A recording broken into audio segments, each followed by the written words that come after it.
Welcome back to The Extract. I'm Kyle Meyer, and seated next to me is the queen of one of the most noble wines in all of Europe.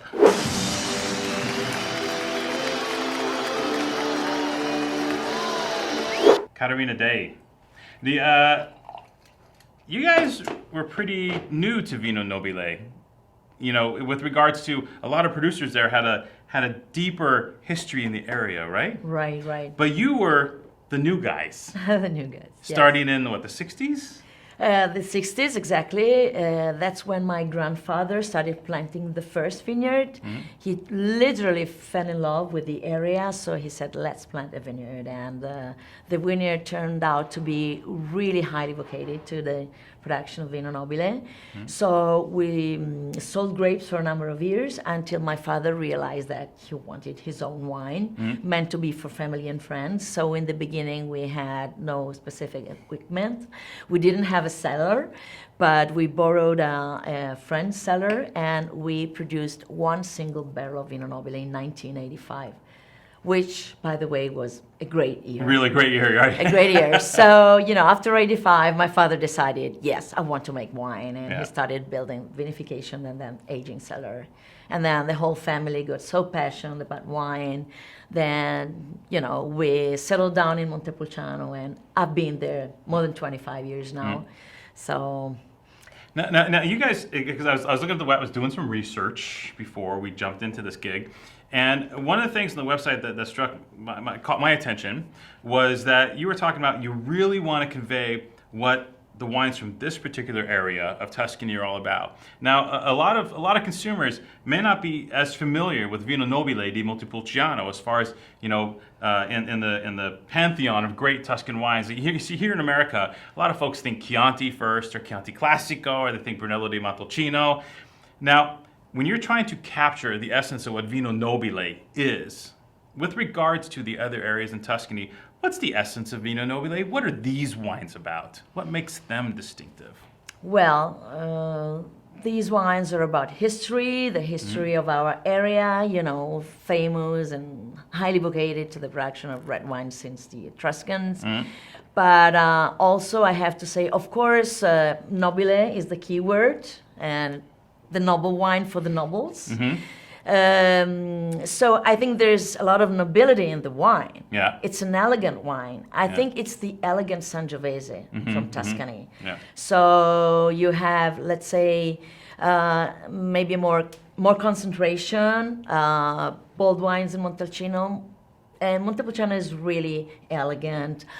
It's really balanced, and the gentleness. Don't forget that the specific variety of Sangiovese that we grow in Montepulciano, it's called Prugnolo Gentile. Yeah, I was going to get to that. So is this a Prugnolo, difference? yes. The specific name, recalls specific flavors coming from Prugna, which is the plum. So Prugnolo comes from Prugna. In the past, when they planted a new vineyard, they used to plant wild plum trees, very close to the vineyard. So this is history. I was reading this, that during the harvest, you would, smell plums together with grapes. So, and actually the plums, you can really recognize these flavors in the Vino Nobile together with red berries and together we know the cherry and yes, the plums and gentleness. So it's Prugnolo Gentile. So the wine is gentle. It's a well-structured wine. It's full-bodied wine, but still it has a gentle approach. So, and also very important, I think, you don't need ages before you can say, okay, it's perfect to drink. You can drink this sooner. You can drink this sooner, even though you can hold it for many years. A long time. For a long time, yes. Yeah. A good Vino Nobile can be aged for 10 years, I would say. So, and that's why it's so interesting for me to go back to, older vintages and to revisit the wine from time to time. And I'm surprised myself how it performs well, through the years. So it doesn't lose color, and that's so important. Yeah. It doesn't lose flavors, and it's amazing. Yeah. We recently retasted the best vintages from the 90s, Mm-hmm. and it was blind tasting. So, everyone was about to bet who's going to be the winner, of the 90s.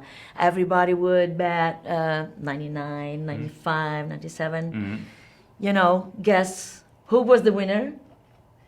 The 93. 93, yeah. The 93. Which was not too Which friendly was early exactly on, huh? when released, it was not considered a Yeah. top vintage, Yeah, but yeah. it performed extremely well, after A some long years, time. yeah, long time. So Like 25 years. 25 years, and it's amazing for me to rediscover the wines. I Mm. think they have a personality, they have a character, they have a mood. So it's like human being, Right. Sometimes they get better with age, Right? Not all the time, but sometimes they do. So. What part of that character and mood is the soil, and what part is maybe the clone of Sangiovese that you're using? Is it, if you had to quantify it, percentage basis, or, Yes. how does that work? Yeah.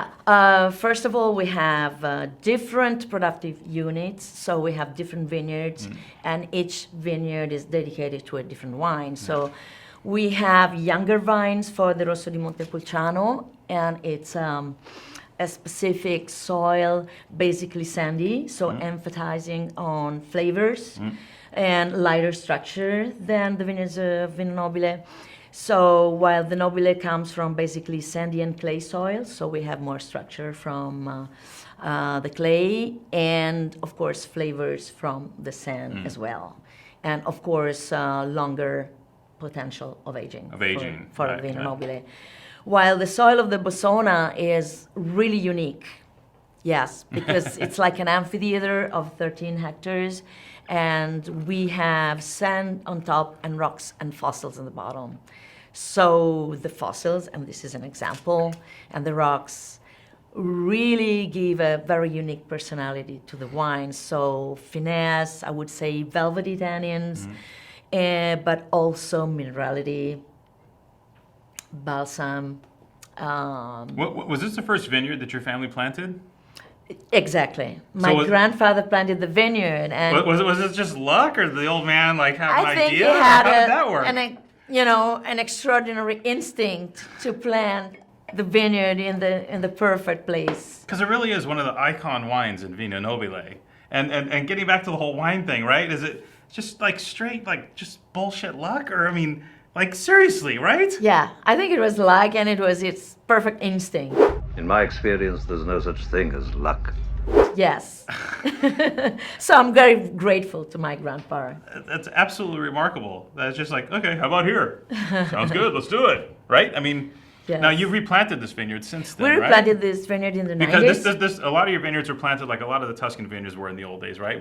Yes, I remember when I was a little girl and I started, coming to Montepulciano, and I remember having the rows of in the vineyard. Each rows contained, the different varietals. So we had, of course, we have the Sangiovese, but we also have the complementary grapes for the Vino Nobile, such as Canaiolo, which is still there in small amounts.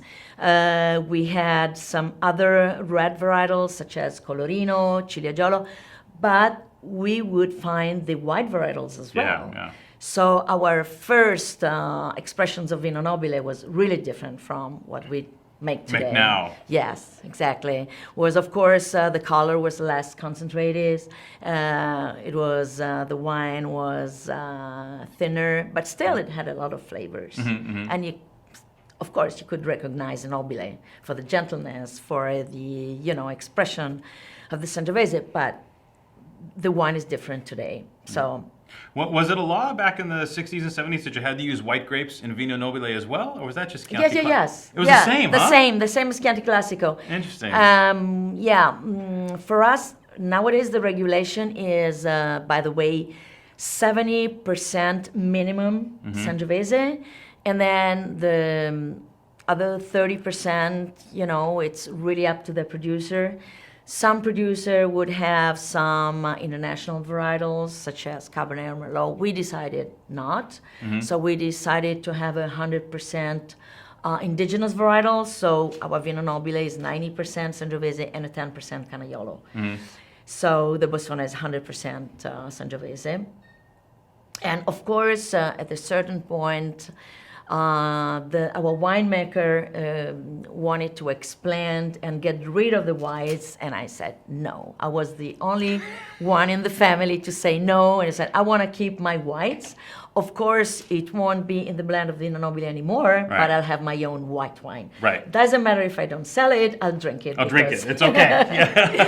Yes, because the white varietals were perfectly ripening in the land of Vino Nobile, so I think they were performing very well, and I said, I want my white wine. And we are also producing a tiny amount of Vinsanto. That is the jewel in the area. I would say together with our olive oil is something very special that, again, we produce in little tiny quantities. But it's the third wine. Have you ever had Well, yeah, I was going to say we have about 60 seconds left. Can you explain to the folks at home how you make Vinsanto? Like in 30 seconds. In 30 seconds. Well, you can do it. You can it's do a it. lot of work. It's a lot of work, first of all. It's tons of work. Labor of love. Yes, exactly. Labor of love. So the grapes are harvested a little later than the red varietals. They have to be absolutely ripe, but not overripe. So we don't want any botrytis. And so they have to be super healthy. And right after the harvest, they lay down on straw. And from October, let's say, through February, so it's a long time to wait until they get dry, but still they're very healthy. And of course, when you get to pressing them, you'll have a concentrated, sweet liquid, little tiny quantity. Drip. And so they ferment and age in very small containers. Basically 50 liters. So it's average 4 years of aging for our Vinsanto.